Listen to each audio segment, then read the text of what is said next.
35편 3절. 시작. 창을 빼사 나를 쫓는 자의 길을 막으시고 또 내 영혼에게 나는 내 구원이라 이르소서. 오늘 말씀의 제목은 나는 내 구원이다라고 말하소서입니다.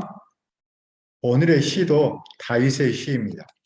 오늘 그의 시는 그의 기도입니다. 그는 무엇이라고 기도합니까? 그의 기도가 오늘 우리에게 주는 의미는 무엇입니까? 1절을 보십시오. 여호와여 나와 다투는 자와 다투시고 나와 싸우는 자와 싸우소서.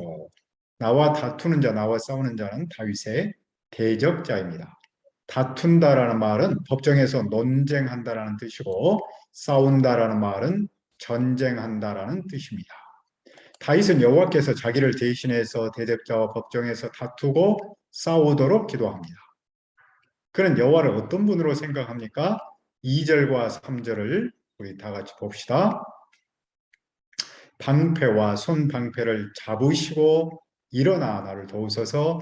창을 빼사 나를 쫓는 자의 길을 막으시고 내 영혼에게 나는 내 구원이라 이르소서. 그는 여호와를 전쟁의 용사로 생각합니다. 그래서 그는 이렇게 기도합니다. 여호와여 방패와 손방패를 잡으소서. 나를 돕기 위해 일어나소서. 나를 쫓는 자의 길을 막기 위해 창을 뽑으소서. 그는 여호와를 장군 중에 장군, 용사 중에 용사로 믿습니다. 그는 그런 용사 여호와한테 무슨 말을 듣고자 합니까? 나는 내 구원이다라고 말하소서. 이 말씀은 나는 여호와 너의 구원이다라고 말씀하소서라는 뜻입니다. 당시 제사장은 전장에 나가기 전에 이 말을 선포했습니다. 그것을 승리 신탁이라고 불렀습니다. 여호와는 약속을 지키는 분이고 구원하는 분이고 행동하는 분입니다. 여호와는 추상적인 분이 아니라 살아서 그 백성의 삶에서 일하는 분입니다. 시인은 여호와께서 추격하는 자들을 막아주시고 자기에게 나는 내 구원이다라고 말씀하시도록 기도합니다. 나는 내 구원이다라고 말씀하소서라는 말씀이 주는 의미는 무엇입니까? 가장 절박한 상황에서 희망을 품게 합니다. 여호와께서 구원이시라는 말씀을 들으면 어떤 상황에서 희망을 품을 수 있습니다. 왜냐하면 여호와의 말씀은 그만큼 힘이 있고 신실하기 때문입니다. 여호와의 말씀은 구원하는 능력이 있기 때문입니다. 오늘 우리는 무엇을 배웁니까? 우리가 절박한 상황에서 여호와께 무엇이라고 기도해야 할지를 배웁니다. 오늘 우리도 삶에서 크고 작은 문제를 만납니다. 좋은 일도 만나지만 힘든 일도 만납니다. 그 문제 앞에서 우리 스스로 싸워서 이기기가 쉽지 않습니다. 우리는 연약한데 세상은 강하기 때문입니다. 누군가의 도움이 절실히 필요합니다. 그래도 우리 곁에는 하나님이 있습니다. 그런데 그분께 무엇이라고 기도해야 할지 막막할 때가 있습니다. 그때 우리는 무엇이라고 기도해야 합니까? 나는 내 구원이다라고 말씀하소서. 우리도 시인처럼 그분의 말씀을 듣도록 기도해야 합니다. 왜냐하면 우리도 그분의 말씀을 믿기 때문입니다. 그분 말씀의 권위를 믿기 때문입니다. 그분은 말씀으로 우리와 함께 하시고 말씀으로 구원하시고 말씀으로 일하는 분입니다. 따라서 우리가 그분의 말씀을 믿으면 어떤 상황에서도 희망을 품습니다. 힘든 문제로 포기하고 눕지 않고 일어나 현실과 싸워 이길 수 있습니다. 우리는 내심 이번 봄학기에는 캠퍼스에서 새 일을 하려고 기대했습니다. 하지만 현실은 만만하지 않습니다. 우리는 그동안 코로나19와 거리 두기를 했는데 우리의 노력을 뛰어넘어 가까이 다가왔습니다. 몇 사람들이 코로나로 고생하고 있습니다. 말로는 독감 수준이라 하는데 실제로 아픈 사람 편에서는 만만하지 않을 겁니다. 저는 이런 안타까운 현실 앞에서 시편 말씀을 묵상했습니다. 나는 내 구원이다라고 말씀하소서. 여호와께서 코로나를 앓는 사람은 물론이고 우리의 동역자들 더 나아가 이 나라를 향해 이렇게 말씀해 주시도록 기도합니다. 아니 그렇게 말씀하신 줄 믿고 희망을 품습니다. 여호와께서 우리 모두를 향해서 나는 내 구원이다 라고 말씀하시고 계시다면 우리는 어떤 상황에서도 희망을 품을 수 있고 앞으로 나아갈 수 있기 때문입니다. 시인은 여호와께서 원수를 어떻게 하시도록 기도합니까? 4절을 보십시오. 내 생명을 찾는 자들이 부끄러워 수치를 당하게 하시며 나를 상하게 하려는 자들이 물러가 낭패를 당하게 하소서. 시인은 그 원수를 하나님께서 부끄럽게 하시고 망신을 주시도록 기도합니다. 또 그들을 물러가게 하시고 낭패를 당하도록 기도합니다. 시인은 절박함이 심정으로 여호와께 기도했습니다. 그 기도에는 원수에 대한 여호와의 복수를 포함합니다. 여호와께서 그들을 바람 앞에 겨처럼 흩어지게 하시고 여호와의 천사가 그들을 몰아내도록 기도합니다. 여호와께서 그들을 뒤쫓는 천사와 함께 그들의 길을 어둡고 미끄럽게 하시도록 기도합니다.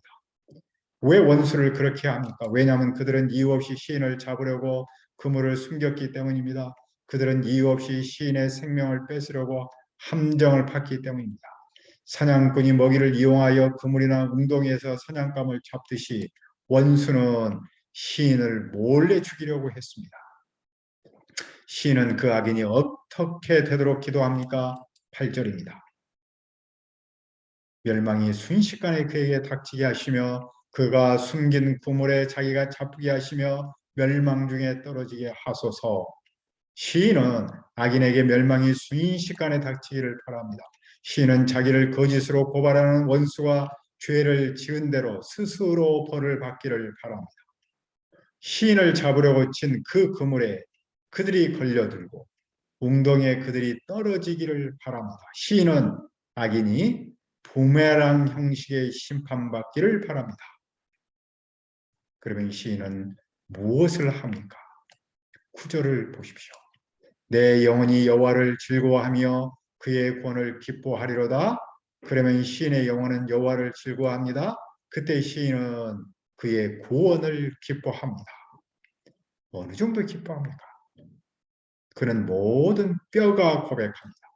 모든 뼈는 모든 지체, 전 인격을 말합니다. 그는 뼛속에서 나오는 고백으로 말합니다. 여호와 같은 이가 누구냐? 여호와시여 누가 당신과 같겠습니까? 라는 뜻입니다. 여호와는 그 누구와도 비교할 수 없는 분입니다. 왜냐하면 그분은 가난한 사람을 그보다 강한 사람한테서 구원하셨기 때문입니다. 가난하고 가난한 사람을 약탈하는 사람한테서 건지셨기 때문입니다. 그분은 구속자, 용사이십니다. 따라서 그분을 그 누구와도 비교할 수 없습니다. 시는 여호와께서 복수와 구원의 행위를 지배하는 거룩한 용사이심을 믿고 말합니다. 시는 어떤 문제에 처했습니까? 불의한 증인들이 일어나서 시인도 모르는 일을 캐묻습니다. 그들은 시인에게 선을 악으로 갚습니다. 선을 악으로 갚는 일은 악마가 하는 일입니다.